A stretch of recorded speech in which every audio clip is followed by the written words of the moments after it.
For the latest film interviews, reviews, and everything making news in pop culture, subscribe to Film Companion now. Hey guys, welcome to Film Companion. Welcome to my show on the channel Spill the Tea.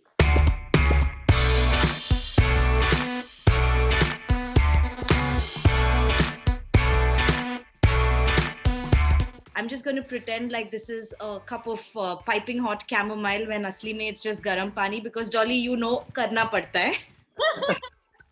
Karna padta hai. I agree. But you know, before everyone ends up thinking we have a bunch of inside jokes, let me just put it out there that I've had the honor of watching the series in order to prep for this show. It was such an easy breezy watch, and I have to say that you guys come across as such naturals. I'm curious to know, does years of just creating relatable content every day prevent you from hamming on screen even when you're working on the big screen? Uh, yes and no, both. I think because when you're so used to doing like short form content where the joke has to come out in you have 15 seconds to be able to do it. So a lot of that comes into, so like the problem I would face is being a comedian.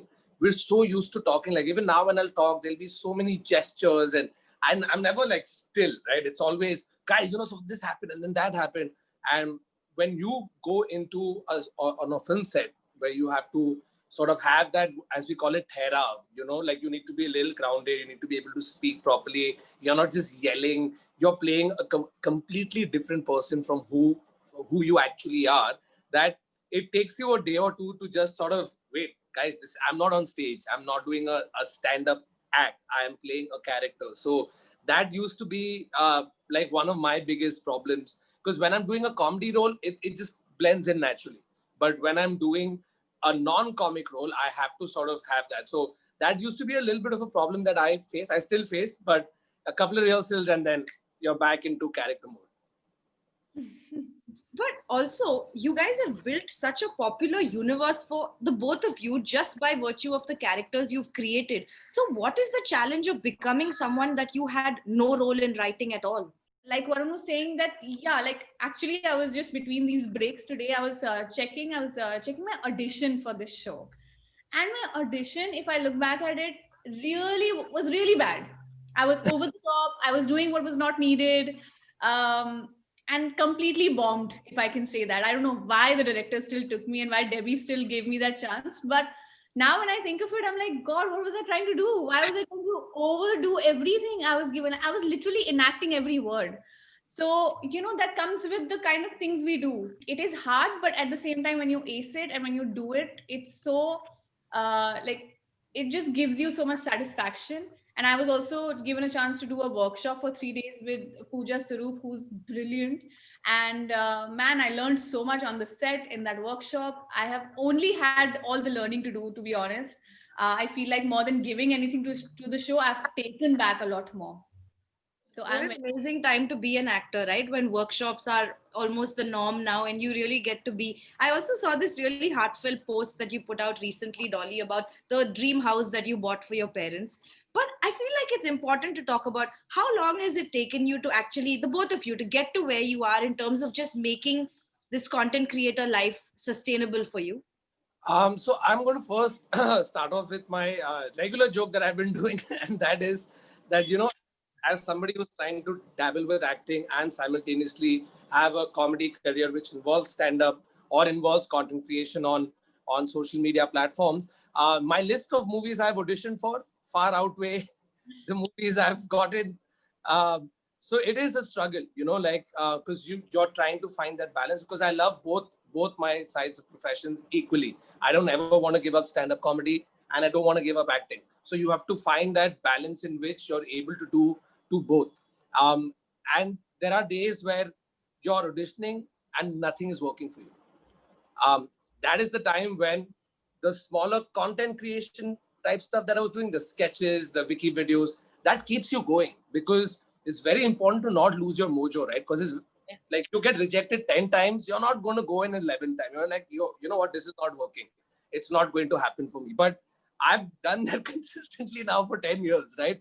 And the only way I've sort of been able to do that is because I get to do so much of my own content that I write, I create, I do it out of my own volition for my fans, largely for me, because it's an outlet for me to still continue doing it. So I think I might be getting sidetracked with what I'm saying, but the point I'm trying to make is that as content creators, you have to keep at it, because many a times you're doing it for the content, and many a times you're also doing it so that you don't completely get deflated with the other side that's not working out as well as this side is.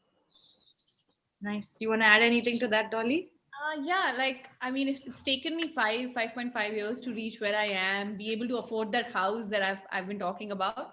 But also, it's a job that keeps giving, but also keeps taking. It's so unstable. Like we work on the internet, we work on a platform which can stop existing after in any day. Like for example, if we talk about TikTok, Yeah. it stopped existing for really in a Overnight. snap Yeah. overnight, and people definitely a lot of them who were doing so well on it lost the job. So I mean, sometimes when I think of it, I'm like, okay, whatever I'm trying to do, any day can be thing. But also because we do it for the passion and for the love of this craft, that it makes you keep going. And I mean, I can't give anyone a number कि इतने साल बाद तुम्हें लगेगा कि तुम कहीं पहुंच गए हो, बट वो तो खैर किसी प्रोफेशन में नहीं लगता. But हाँ, एक satisfaction, I feel like after all these 5-6 years now, I feel that satisfaction for sure. But have you guys figured out how to explain to aunties and uncles at Shadia कि आखिर आप करते क्या हो life में? Have you figured this out? Yeah, I think it was a struggle, say, like for me to explain to my parents or family what is stand-up comedy, how exactly am I using my master's degree in filmmaking that I took an education loan out for, that I have to clear myself. Ouch. How is going on stage and telling jokes, paying for that? You know what I mean? So it was a struggle. Parents wouldn't understand it, but the good thing is with Dolly, with me, and with a lot of other people I know, we've had very supportive parents. So even if they don't particularly understand how you're going to make money out of this, why are people paying money to come watch you do jokes, is your entire career just doing jokes, who even watches this stuff? So like they have all of those problems, but when they support you wholeheartedly, and that's one of the main reasons why Dolly and I've been able to pursue whatever we are right now, because of supportive parents. So even though they don't understand it, they've always been behind us. Ki chalo karo. And then obviously once you have that backing, and you're even more driven, right, to do that content, because earlier otherwise you'd be like, oh wait, my parents don't know, I should stop doing it. But now when you have people supporting you, you will go do 10x the work you would have done.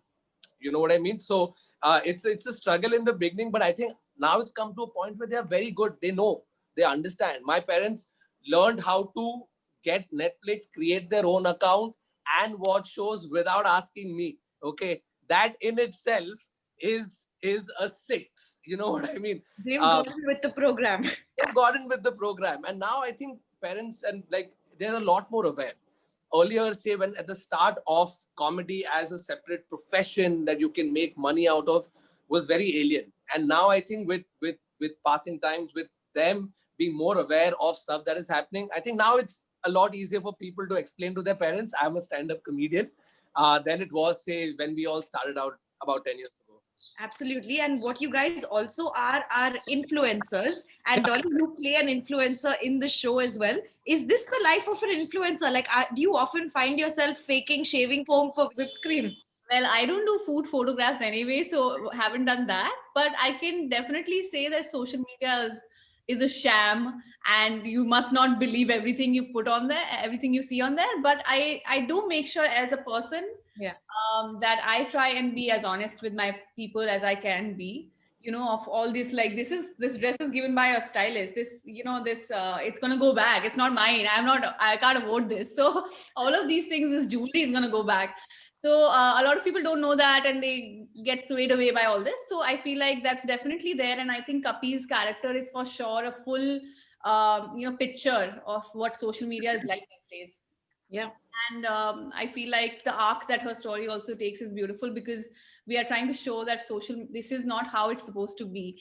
Try and be honest with people. Try and be honest with yourself when you're on social media, because sometimes when you start pretending to be someone else, you forget who you are in person, like you in reality as well, right?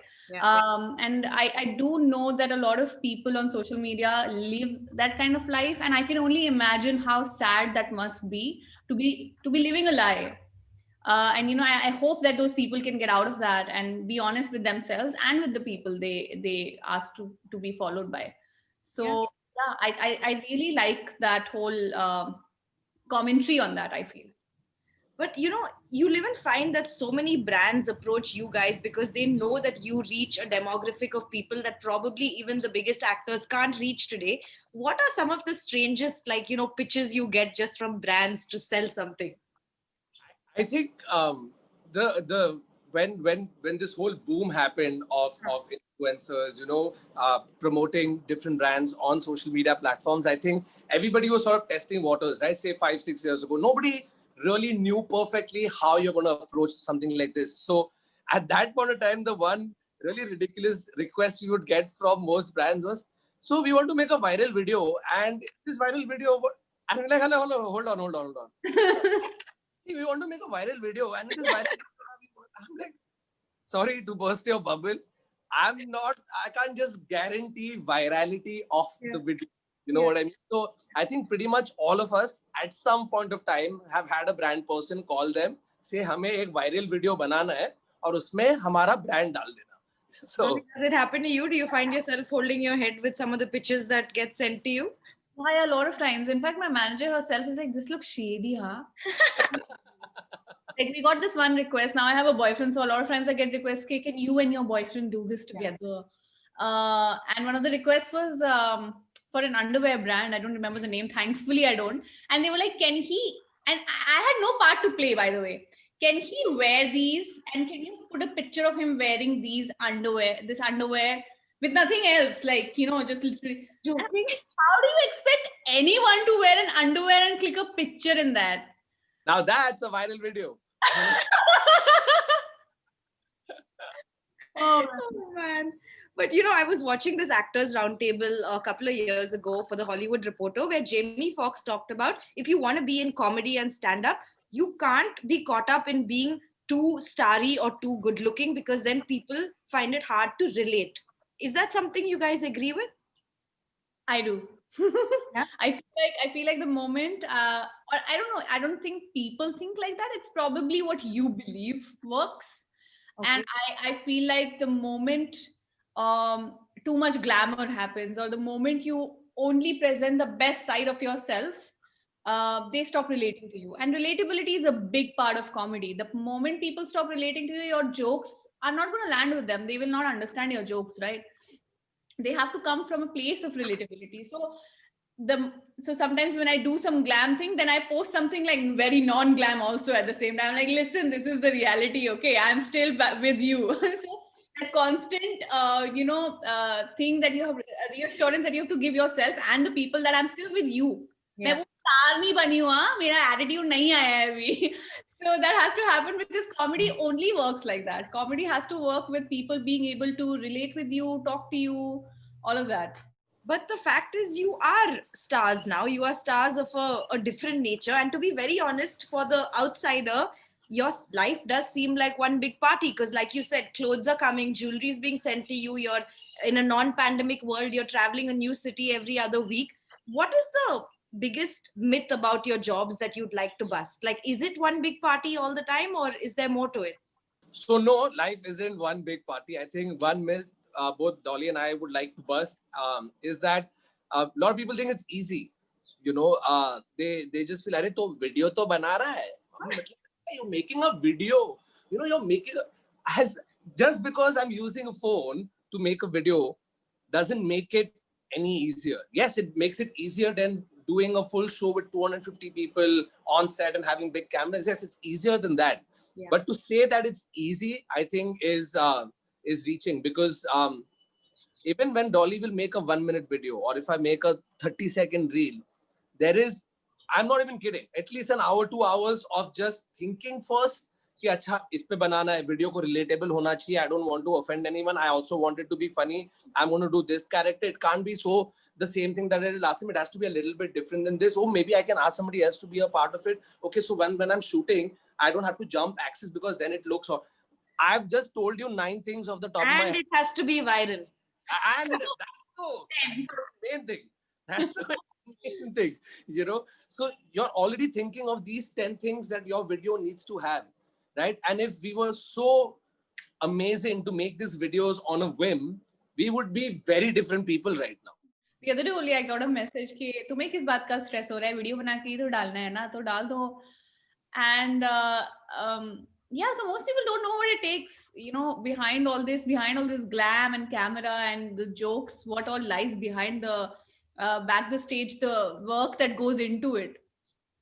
No one is aware of that. And people who, again, like Varun said, the second myth that people think they won't be able to, because aajkal bhi wahi ho gaya, not just the brands, people also want to go viral in a day. वो भी चाहिए कि उन्होंने पहला video डाला है और वो वायरल हो जाए और उस पे millions of views आ जाएं, and that's how they must be discovered, and Karan Johar उनको film they they. And you know, like so many things, people have too many expectations now. And we've been doing it for years. Varun has spent 10 years doing this and has now gotten a Netflix show. So imagine the hard work that must have gotten into this, you know, gone into this. So people really need to, मतलब मुझे लगता है अब colleges खुलने लगेंगे. Anyway, I feel like the way we are going ahead with social media and how influencing works and how legit this job has become at this point, both good and bad. I feel like now we'll start having colleges and courses how to be the best influencer. You know, so hopefully there people will start learning कि भाई बहुत मेहनत लगती है. But you mentioned Karan Johar. Varun, you know, one of the big reasons people should really watch this series is because of your hardcore Bollywood number. I think he should be signing you up next. But how did you react when you were told that you have this hardcore item number happening in the series? Yes. You know, and that was one thing I didn't know first that it was happening. Okay, I was told while like a little before we were supposed to shoot that, hey, listen, now we're doing a dance number. Can you dance? Oh. And I was, listen, this question is music to my ears. ठीक है, मैं तो रुका हूँ कि कोई आके मुझे पूछे कि भाई डांस करना है कि नहीं तुझे? Because I genuinely love dancing. People might not know, but I used to be like a proper dancer. I used to dance with Shamak Davar. I've danced at award shows behind actors. So I've done that shit, and I genuinely love dancing. So when they said you got to do it, and then I saw who I'm doing it with. Okay, I don't want to reveal it, but once you guys watch it, you'll realize that this person I'm dancing with is probably one of the best dancers in the country, who took 40 seconds to learn the steps. And she is all like graceful, and I was looking at her, I'm like, एक minute यार, पहले तो acting में opposite कर रहा है स्वरा के साथ, who's a powerhouse actor, so I have to really come on my A game. अभी नचा रही हो तो भी इनके साथ, shit, what do I do? But I learned it in 4 hours. Okay, I learned it in 4 hours. And I don't mean to blow my own trumpet, but I'm not half bad.